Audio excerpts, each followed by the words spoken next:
Hi guys, we're going to talk about radical expressions in this video.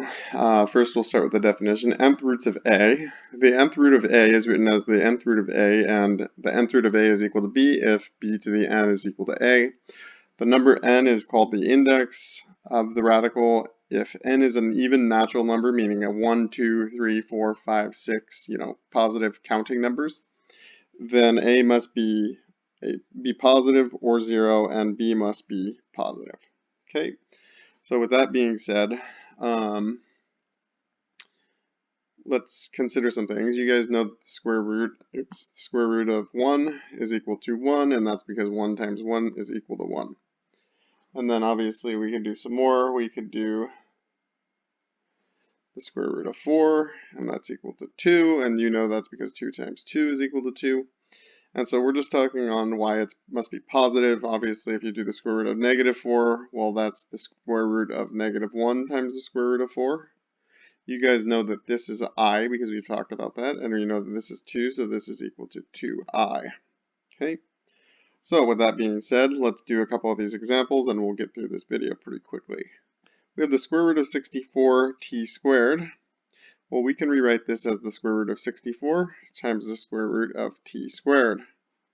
Okay, so the square root of 64, you guys know, is 8 times 8.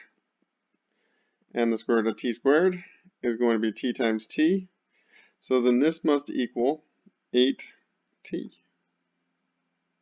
Now some books might put, I believe they put absolute values around that. However, we're not going to worry about that. 8t is fine by me.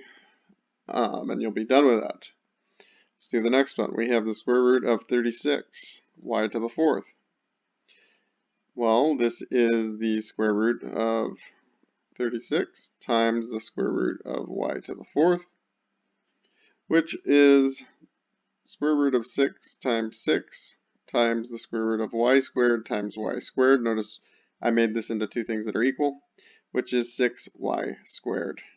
In this case, we probably wouldn't need the absolute values because that's a y squared, and y squared will always be positive because you'll take a negative and multiply by a negative, or a positive and multiply by a positive.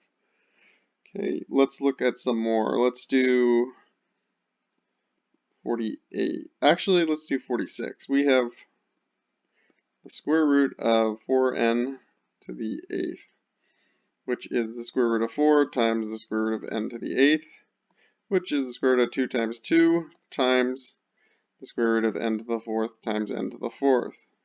Okay, notice I'm just halving the power. That's because essentially that's what a square root is. It's a 1/2 power. So this is going to be 2 to the 2 times n to the 4th. Okay. So far, so good. So we've done a couple of examples of this. Let's look at some more. Let's look at these other ones.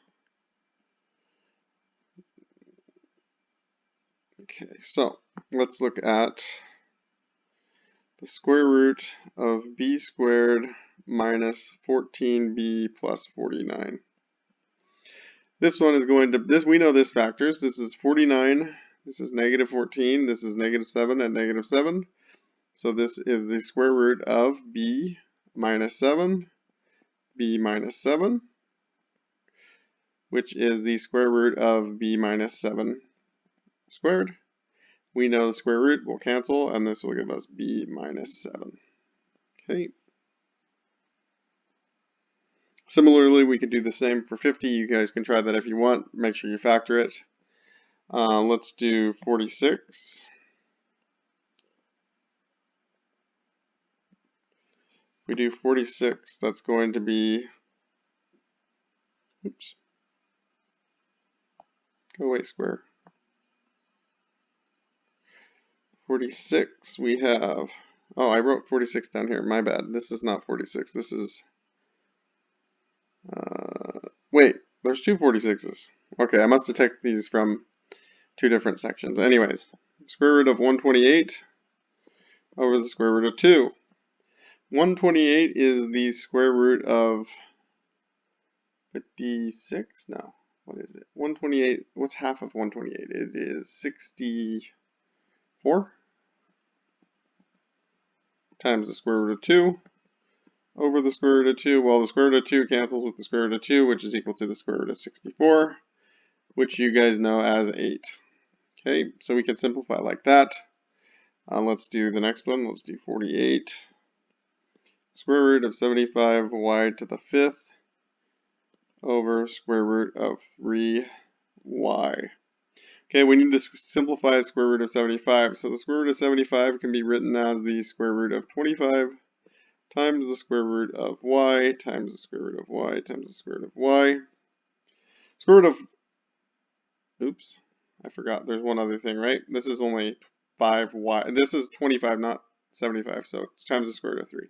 Okay, so we've got all this. This multiplies back to give us this. Now, square root of 25 is simply 5. Square root of y to the 3rd, we can take these two y's and pull them out as one y, so this is y. And then there's still one square root of y left, and there's a square root of 3, so that's the square root of 3y. Okay, so this is the simplified version of square root of 75, y to the 5th. Oh, that's to the 5th. Never mind, this is y to the 3rd. So, let's fix this. This is y and y.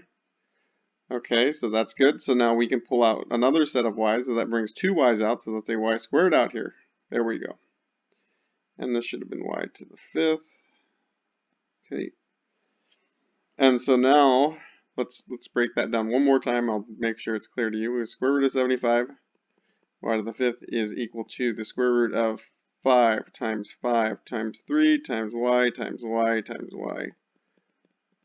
Okay, 5y's, that's square root of 75. These two come out as 1, 5. These two and these two. That's y squared, y times y. Then we have square root of 3y left. Okay, that's the top. We have the bottom is the square root of 3y. Cancel, cancel, which is equal to 5y squared. So that is the solution for this one. I hope that that's clear to you. Okay, next. We are going to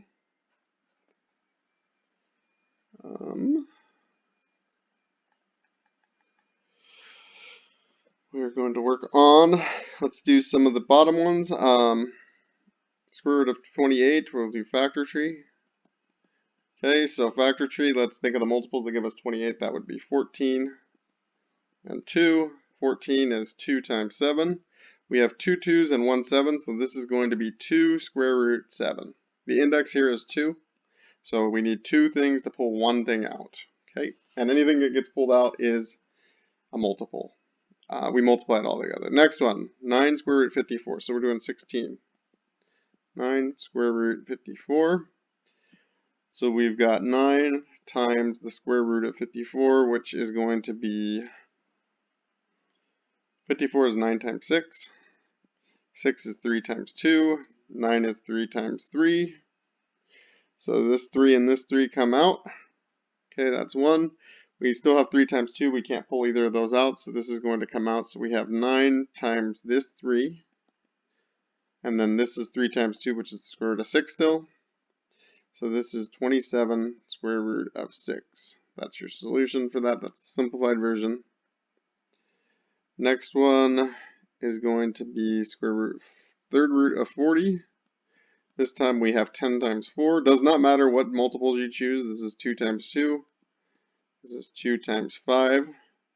This time, however, the index is 3, so we need to circle them 3 at a time. 1, 2, 3. This is 2 times the third root of 5. Okay, so that one is done.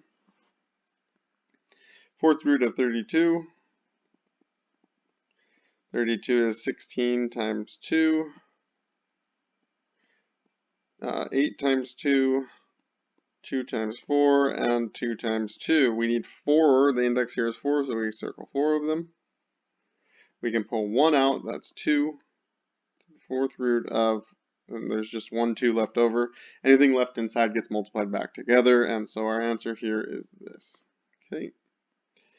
And then the last ones we will look at. So these ones for 54, you guys may need more help with these. I'll do another example in another video. I don't want to make this too long. 11 square root 3 plus 2 square root 3. So since the square root 3's are the same exact thing, then what we can do here is we can treat that like an x. So this is like 11x plus 2x, but it's not actually x, it's the square root of 3. So this is 11 plus 2, that's 13x, which is x is the square root of 3. So this is simply the square root of 3. If they do not match exactly, you have to either simplify them how we did over here.